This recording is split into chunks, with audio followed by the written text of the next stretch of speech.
My name is Mel and I'll be feeding them this afternoon and keeping an eye on how many they're eating individually as well, because they do like to eat a lot around this time of year for lots of energy for the breeding season that we're currently in, which is always a lot of fun around here.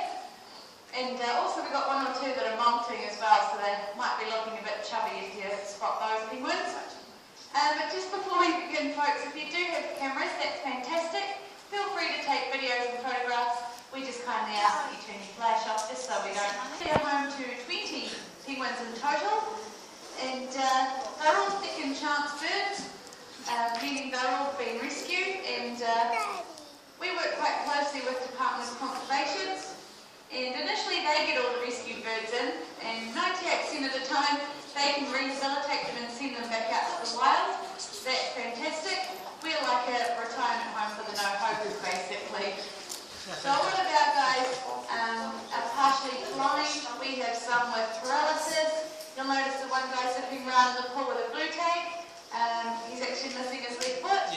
And we also have some with eating disadvantages and all sorts. So yeah, they're certainly a special bunch, that's for sure. You'll notice little Marty as well. Spends a lot of time in front of the window there with a very interesting swimming technique. She was born with a paralysed left flipper.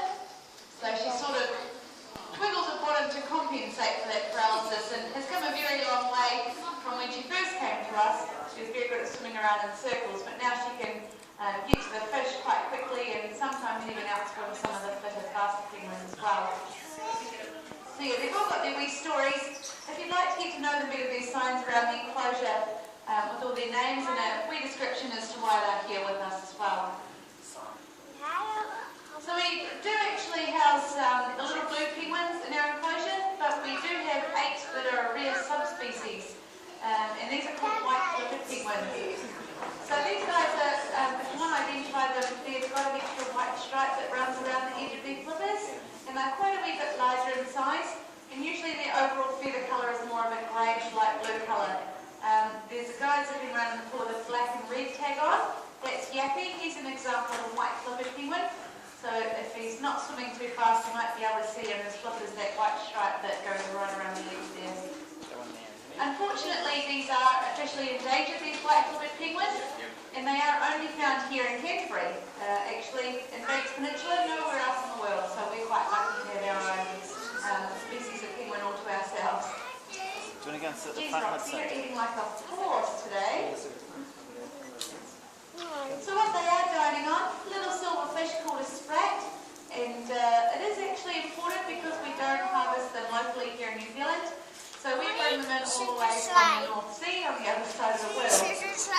Usually they would eat anchovies and pilchards from us, but when we got round to giving them sprat for a fish trial, we noticed we were getting better results, and then actually the penguins decided they were going to be fun and only have sprat. And then after some research, we found out sprats are like chocolates to all penguin species, not just these guys, so we shot ourselves in the foot a little bit there. They certainly have us well trained, that's for sure. Yeah, it's a bit like trying to get a child to eat vegetables after you've given them ice cream. It's not going to happen. However, like any good parent, we still make sure they get all that they require nutritionally in their diet. So every day they get a separate fish assigned to each of them that has a little vitamin tablet tucked under the gill. It's like you would hiding your cat or your dog antibiotics in their food. So just a wee sneaky trick there. They don't know any different. Hopefully they can't understand what I'm saying.